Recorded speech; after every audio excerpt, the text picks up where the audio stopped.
4-2 शेतकऱ्याच्या पोरांनी इथल्या नाजायज आणि भ्रष्ट सरकारच्या नाकामध्ये दम केला आणि यांनी आता सोशल मीडियासाठी कायदा आणण्याची तयारी सुरू केली। मग सर्वसामान्य जनतेचा आवाज कोण उचलणार? सर्वसामान्य जनतेसाठी कोण बोलणार? कारण की इथली दलाल मीडिया तर विकल्या गेलेली आहे। एकमेव साधन आहे ज्याच्यामध्ये सत्य बोलल्या जातं, सत्य जनतेसमोर मांडल्या जातं, ते म्हणजे सोशल मीडिया।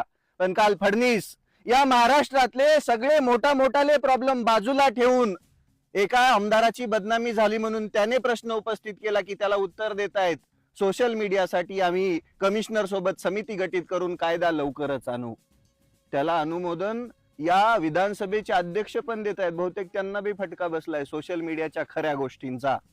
सगळ्यात जास्त फटका तर फडणवीसांना बसलाय, कारण की फडणवीसांनी आतापर्यंत जे काही केलं ते विरोधकांचा आवाज दाबण्याचं। आम्ही विरोधक नाहीच आहेत का? आमच्याकडे का कोणता पक्ष आहे का? आमच्याकडे कोणती संघटना आहे? आम्ही तर सर्वसामान्य माणसं आहेत। या मातीचे प्रश्न मांडतो, या शेतकऱ्यांचे प्रश्न मांडतो।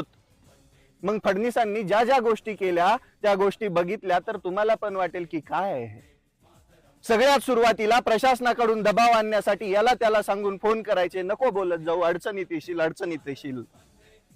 नंतर तुम्ही सरकारी यंत्रणा वापरून घरांच्या रेकी करायला लागलात, कोणाकरवी तरी दम द्यायला लागलात। तुमचे अंडुले कार्यकर्ते रोज धमक्या देतात, मारायच्या धमक्या देतात। बरं, छातीवरती गोळ्या गेल्यानंतर, आमचा जीव गेल्यानंतर काय करणार तुम्ही? बरं, रविराजला मारतालही, पण या किती रविराजला मारताल? 1, 2, 10, 15, 20, 35 लाख? कारण की मला ऐकणारा, मला मानणारा तो प्रत्येक वर्ग छोटा नाहीये आणि तो प्रत्येक जण रविराज आहे। शेतकऱ्याच्या पोरांना उठा, तुम्ही जागे व्हा, बोलायला शिका। कोणी काहीच आपलं वाकडं करू शकत नाही।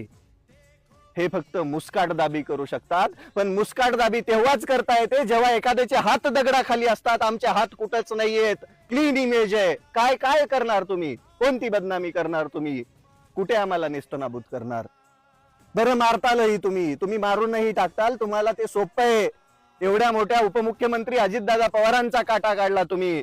आमची सारखी तर सामान्य माणसं काय चीज आहेत? पण आम्ही गेल्यानंतर आम्ही जो हा क्रांतीचा वनवा पेटलाय ती आमची शेतकऱ्याची पोरं चालवतील, त्यांना कसं बंद करणार तुम्ही? माझ्यासारखे हजारो रविराज तयार झालेत, त्यांना कसं बंद करणार तुम्ही? का प्रत्येकाचाच काटा काढणार? सुधरा फडणवीस। सगळ्यात महत्वाचं आहे, इथल्या सर्वसामान्य जनतेला सुखाचे दिवस हवेत, आमच्या शेतकऱ्याला सन्मानाचं जगणं हवंय, त्याच्यासाठी आम्ही लढतोय। तुम्ही जर ते प्रश्न सोडवलेत, आम्ही तुम्हाला कशाला प्रश्न विचारू? उलटी वाहवा करू ना, रोज सत्कार करू। आहे तुमच्यात हिम्मत? दलाल मीडिया सोडून एखाद्या सोशल मीडिया इन्फ्लुएन्सरला जो सत्य मांडतो जनतेसमोर त्याला द्या एखादी मुलाखत, त्याच्या प्रश्नांना द्या उत्तर, पळून जाताल 2 मिनिटात, कारण की तुमच्यात तो दम नाहीये। आणि हो, इथल्या प्रशासनाने छक्के चाळे केलेत आणि हे करतच आहे, कारण की रोज नोटीस कोणीतरी पाठवतंय, रोज कोणीतरी फोन करतंय, रोज कोणीतरी कुठंतरी बोलवतंय। कशासाठी? का आम्ही बोलतोत म्हणून? अरे कामं करा, कामं करण्यासाठी तुम्हाला निवडून दिलंय। जो प्रश्न विचारतोय त्याचं तोंड दाबण्यासाठी तुम्हाला निवडून दिलेलं नाहीये। प्रश्न आम्ही विचारणार, लोकशाहीने तो आम्हाला अधिकार दिलाय आणि आम्ही कायम म्हणणार, लोकशाही जिंदाबाद, इन्कलाब जिंदाबाद, जय हिंद, जय महाराष्ट्र।